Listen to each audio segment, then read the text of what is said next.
இந்த கோவிலில் நடக்கிற அருள்வாக்கு என்பது மனிதனின் முகம் பார்த்தோ, நட்பு பார்த்தோ, அன்பு பார்த்தோ, பாசம் பார்த்தோ, பணம் பதவியை பார்த்தோ நடக்கவில்லை.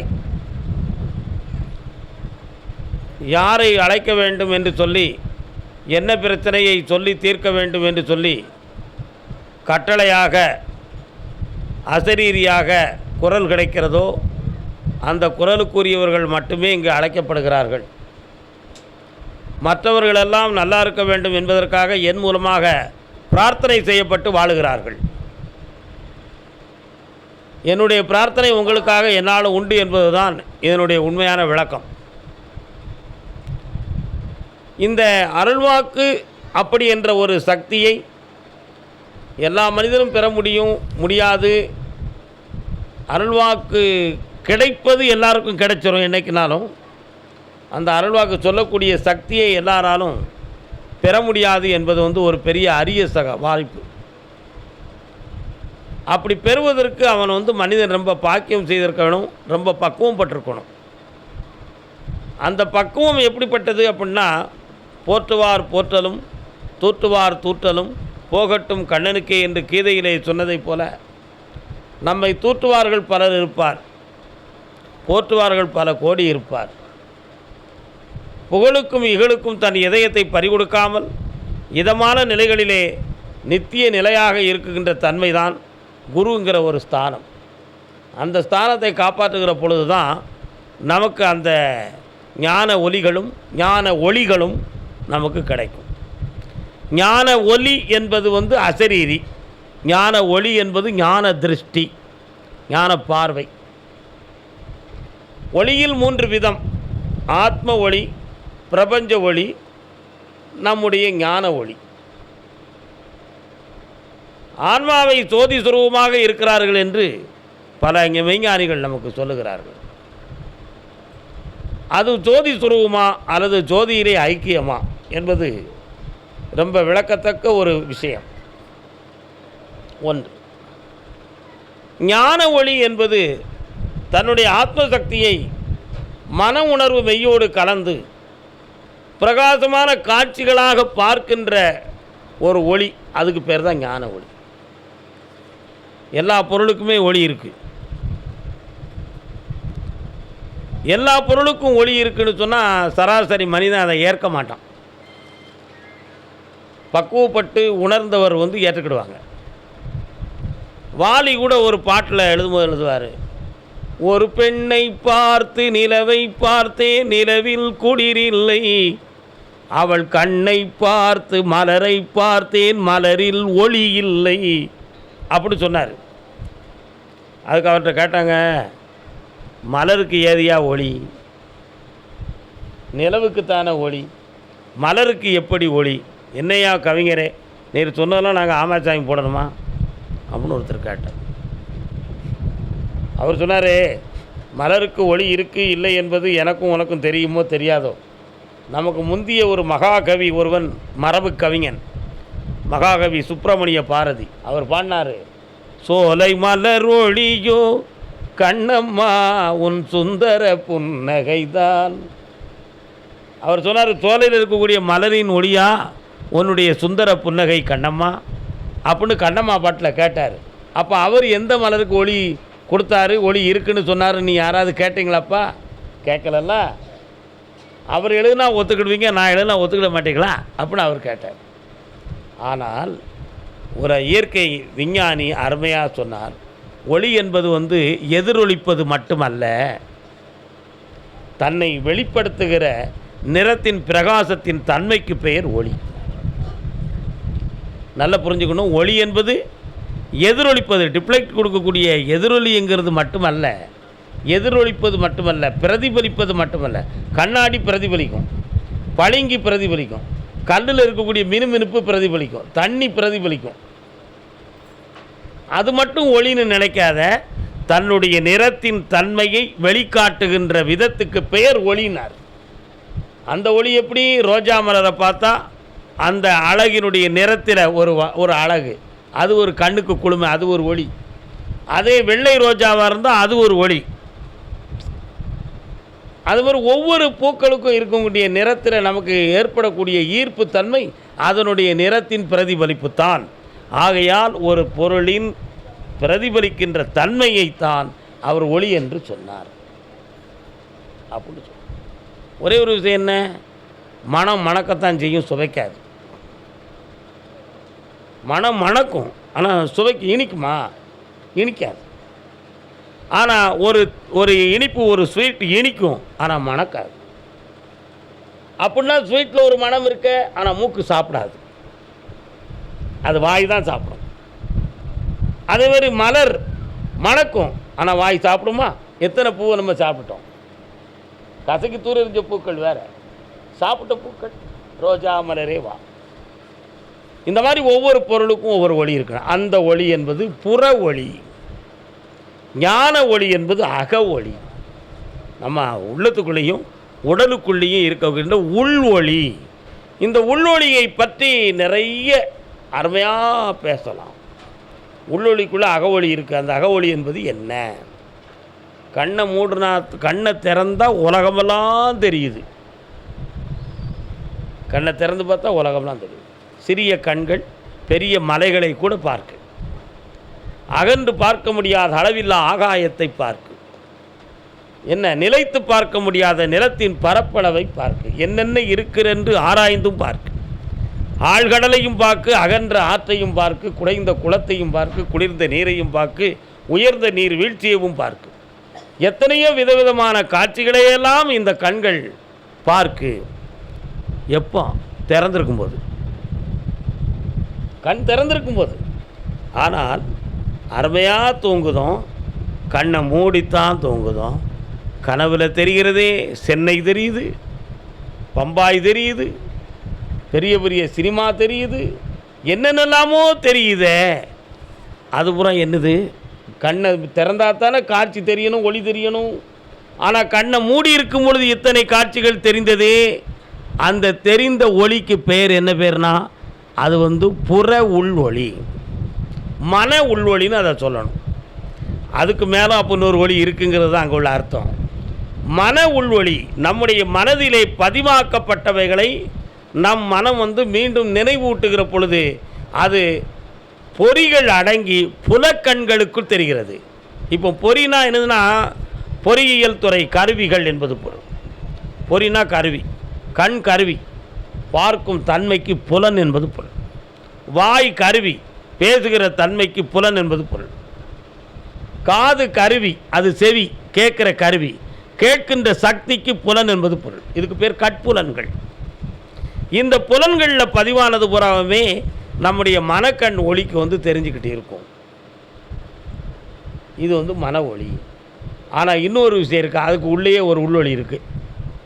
பார்க்காத ஒரு பொருள்களை, காணாத பொருள்களை நமக்கு ஞான கண்ணில், மனக்கண்ணில் அப்படி பிரகாசமாக தெரியும். அந்த ஒளிக்கு பேர் தான் உள்ளொளி என்பது பொருள். அதுக்கு அக ஒளி. மற்றொரு சிறப்பு பெயர் அதற்கு ஞான ஒளி அப்படின்னு பேர். இந்த ஞான ஒளியை எல்லோரும் அடைய முடியுமான்னா அதுதான் முடியாது. உயர்ந்த பக்தன், வைராக்கியம் நிறைந்த பக்தனால் முடியும், தவ சிரேஷ்டர்களால் முடியும், மனதை அடக்கிய மகான்களால் முடியும், சித்து பிரமணத்தை செய்த சித்தர்களால், யோகியர்களால் முடியும். சராசரி மனிதனால் அந்த ஞான ஒளியை என்ன செய்ய முடியாது, பெற முடியாது. ஞான ஒளி ஒரு எடுத்துக்காட்டு. கழிந்த வாரம் வியாழக்கிழமை அன்று ஒருவருக்கு சாமி அவரை கூப்பிடுது. அவரை கூப்பிட்ட உடனே, உன் வீட்டு வாசலில் பாம்புகளாக நிற்கிதுப்பா அப்படின்னு சொல்கிறோம். எப்படி? அவர் ஈரோட்டுக்காரர், இந்த கோயிலில் இருக்கிறாரு. நம்ம அந்த வீட்டை பார்த்ததில்லை, அங்கே போய் நின்றதில்லை.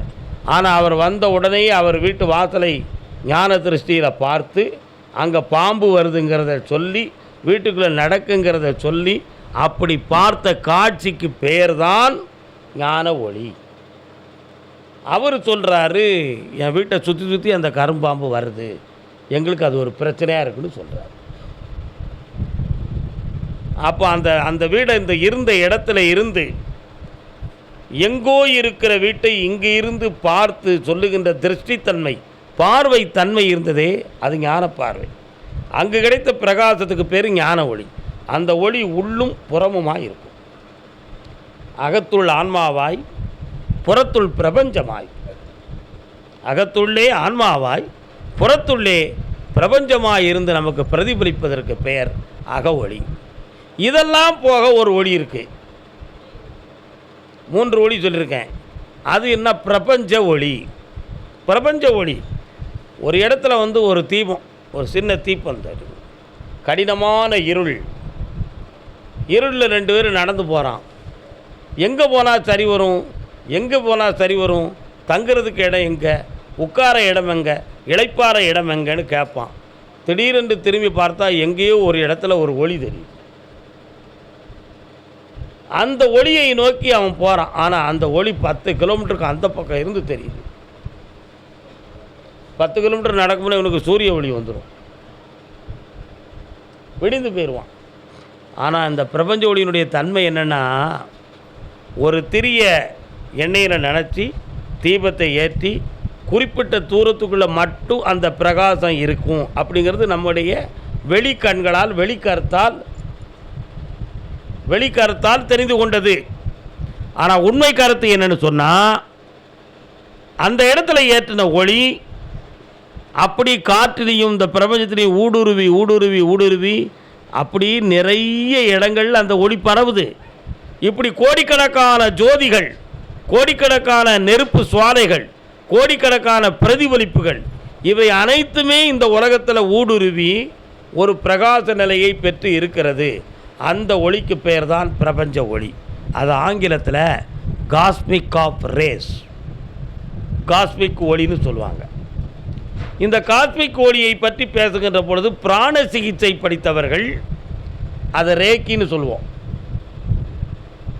பிராண சிகிச்சை படித்தவர்கள் இந்த காஸ்மிக் ஆஃப் ரேஸை பற்றி ரொம்ப பெருமையாக பேசுவாங்க. அதை ரொம்ப பெரிதாக தெரிந்திருப்பாங்க. அந்த காஸ்மிக் ஆஃப் ரேஸ் ஒரு விஷயத்தில் என்ன, நம்முடைய மனதை வைத்து தூண்டி இழுக்கிற தன்மை உடையது தான் காஸ்மிக் ஆஃப் ரேஸ், பிரபஞ்ச ஒளி. அந்த ஒளியினுடைய தன்மை என்னென்னா, நம்ம நினைவை வச்சு இழுக்கிறது. நம்ம நினைவால் இழுக்கலைன்னா அது அங்கேயே இருந்துக்கிடும். நம்ம நினைவால் இழுத்துக்கிட்டோம்னு சொன்னால் அது வந்துடும். அந்த இழுக்கிற தன்மைக்கு பேர் பிராண சித்து. அது ஒரு ஆத்ம சித்து. அந்த சித்து நிலையில்லாத ஒரு சித்து. ஒரு நாள் வரும், ஒரு நாள் வராது. ஏன்? மனிதனுக்கு மனம் நிலையில்லாதது. ஒரு நாள் சரியாக நினச்சிருப்பான், இன்னொரு நாள் கொஞ்சம் பிரச்சனையாக நினச்சிருப்பான். அவன் உள் உறுதியை தெளிவாக கொண்டு போய்க்கிட முடியாது. அதனால் அந்த பிரபஞ்ச ஒளி ஆகிய காஸ்மிக் ஆஃப் ரேஸ் என்னுன்ற ஒரு பவரை அவனால் முறையாக இழுத்து கொள்ள முடியாது. அப்படி இழுத்து தனக்குள் வைத்த ஒரு பெரிய மகான் சுவாமி விவேகானந்தர். அவர் எப்படின்னா, பிரபஞ்சமே தெய்வம், மக்கள் தொண்டே மகேசன் தொண்டு அப்படிங்கிற இந்த காஸ்மிக் ஆஃப் ரேஸை ரொம்ப தன் பக்கத்தில் எடுத்துக்கொண்டவர். அவர் போகிறாருன்னா அவர் பக்கத்தில் எப்படின்னா அந்த பிரபஞ்சம் அப்படியே உணர்வுகள் புறாவும் அவருடைய ஜீவகாந்த சக்திக்குள்ளே இருந்து உடல் முழுக்க பரவிடும். அப்படி பரவி கரெக்டாக அவர் மென்மையாக நடந்து போவார். அவருக்கு அந்த பவர் இருந்துச்சு. அதை கடைசியில் தான் அவர் இந்த உலகத்துக்கு நிர்ணயித்தார். பேலூர் மடத்தில் சுவாமி விவேகானந்தர் அவர்கள் சர்க்கரை வியாதியால் பாதிக்கப்பட்டிருந்தார். அவருக்கு அன்று கிடைத்து கடவுள் காட்டிய பச்சளை என்னென்னா, கோவங்காய் இருக்குல்ல, கோவைக்காயும் கோவை இலை ஆகிய கீரையும். அந்த கோவைக்காயுடைய இலையை கொடியிலிருந்து கொண்டு நல்லா அவிச்சு அதை சமைச்சு சாப்பிட்டோம்னா சுகர் குறைஞ்சிது. அந்த கண்ட்ரோலில் சுமார் 14 ஆண்டுகள் வாழ்ந்திருக்கார்.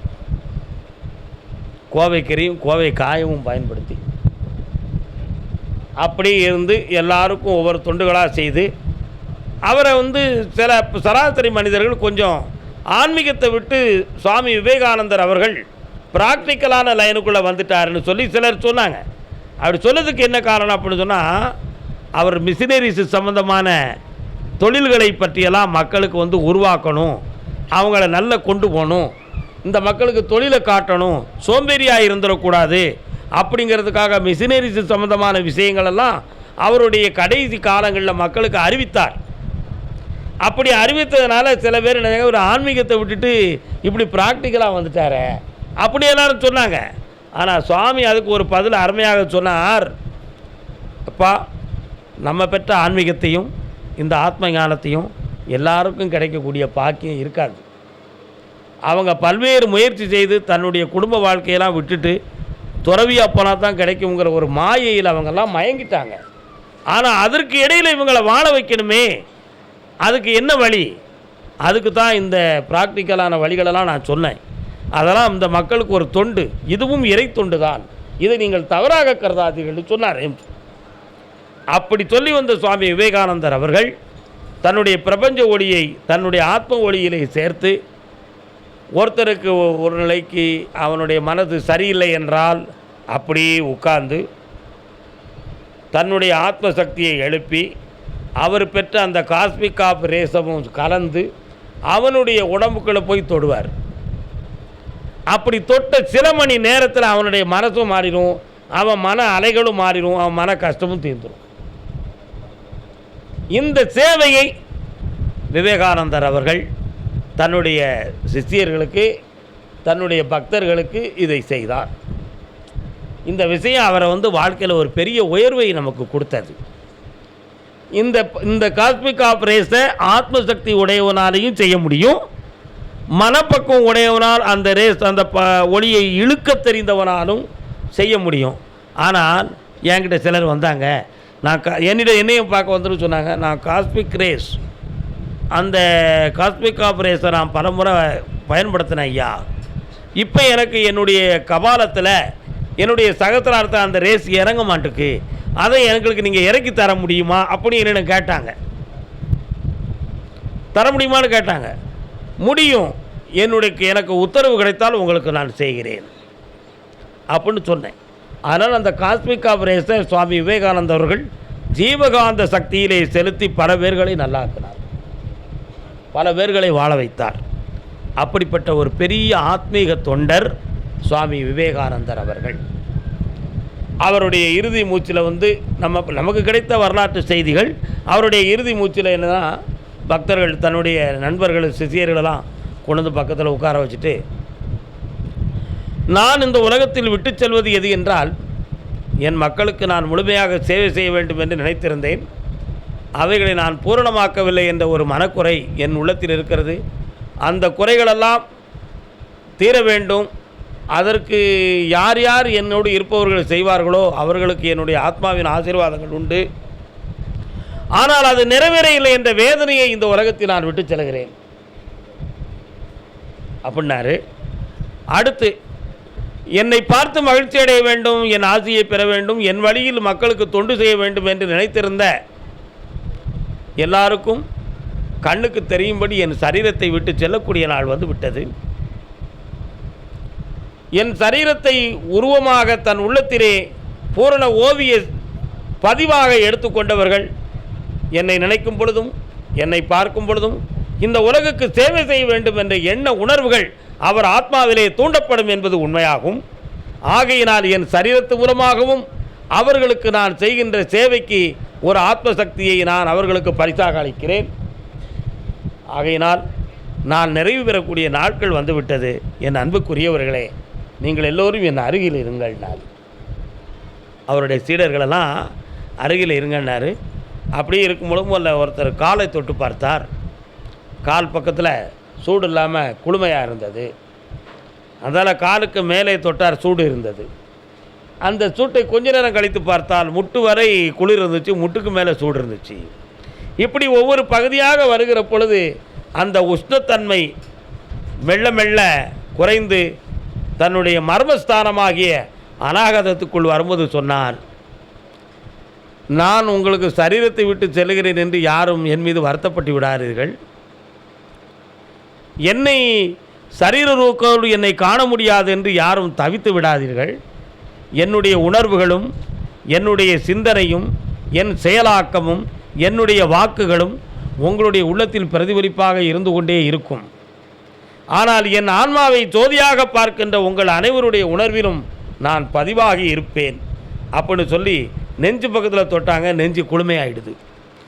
அதனால் விசுத்தி ஸ்தானத்துக்கு வந்தாங்க. சூடாக இருந்துச்சு. அப்படி மேலே ஆக்ஞாஸ்தானத்துக்கு போகும்பொழுது தொண்டை குளிர்ந்துருச்சு. ஆனால் அங்கே வர குளிர்ந்துறவுடனே கபாலத்திலிருந்து ஒரு ஒளி பீரிட்டு போவதை எல்லா சீடர்களும் பார்த்தார்கள். அந்த சுவாமி விவேகானந்தருடைய ஆத்மா வெளியே செல்வதை எல்லா சீடர்களும் பார்த்தாங்க. அதுக்கு பிறகு தான் தெரிஞ்சது, ஜோதிக்கு ஒரு உஷ்ண உணர்ச்சி உண்டு. அது எல்லா உடம்பில் பரவி இருக்கும் பொழுது சூடாக இருந்துச்சு. அது மெல்ல மெல்ல குறுகி அடங்கி ஒரு இடத்துக்கு போகும் பொழுது அந்த உஷ்ணத்தன்மை குறைஞ்சிடுது. அப்படிங்கிறத வச்சு ஜோதி என்பது பிரகாசமானதும் ஆன்மா என்பது பிரகாசமானதும் ஒரு வகையான உஷ்ண ஒளித்தன்மை உடையதுமாக இருக்கிறது. ஆகையினால் நெருப்புக்கு சமமான ஒரு பொருள்தான், ஒரு ஆற்றல் தான் அது என்பதை பல பேர்கள் புரிந்து கொண்டார்கள். ஆனால் அந்த ஆத்மா சரீரத்தினுடைய வடிவத்தைப் போலவே உணர்வுகளில் காட்சியளிப்பதுண்டு. ஜோதியாக காட்சியளிப்பது துறவி ஞானியர்களுக்கு மட்டுமே அந்த காட்சி. சுவாமி விவேகானந்தர், ராமகிருஷ்ண பரமஹம்சர், சபரிமலை ஸ்ரீ ஐயப்ப சுவாமி, இவங்க எல்லாருமே இந்த உலகத்தில் நமக்கு எப்படி இருக்காங்க? ஜோதி சுரூபாய நமோ நமா, ஜோதி சுரூபமாக காட்சியளிக்கிறாங்க. ஆனால் ஆசபாதத்துக்குள்ள இருக்கக்கூடிய ஆத்மா எப்படி இருக்கும்? பேய போல காட்சியளிக்கும். கருப்பு நேரத்தில் உருவ அமைப்போட வாவுன்னு தேடிக்கிட்டே வரும். நம்மெல்லாம் நம்முடைய ஆன்மாவை தெய்வீகமாக்கணும். நம்ம மனதை சூதுவாது பொறாமை வஞ்சமற்ற பற்றற்ற நிலைகளிலே கொண்டு வந்து இறைபக்தியே உயர்ந்தது என்று கருதி ஒரு உயர்ந்த நிலையை கொண்டு வந்து நம்முடைய ஆன்மாவை இறைமயமாக்கிறதுக்கு தர்ம சேவைகளையும் தானங்களையும் உள்ளொளி மிகுந்த உண்மை வார்த்தைகளையும் மக்களுக்கு நல்வழி காட்டுகின்ற தன்மைகளையும் கொடுத்து இந்த பூவுலக வாழ்க்கை சிறக்க வைப்பதற்கு மாசற்ற மனதை பெற்று ஈசனை இதயத்திலே சுமந்து புனிதமாய் வாழ வேண்டும் என்று மாசிலா மனமே ஈசன் கோயில் என்று உணர்த்தி வாழ்த்துவோம். வாழ்த்துவோம்.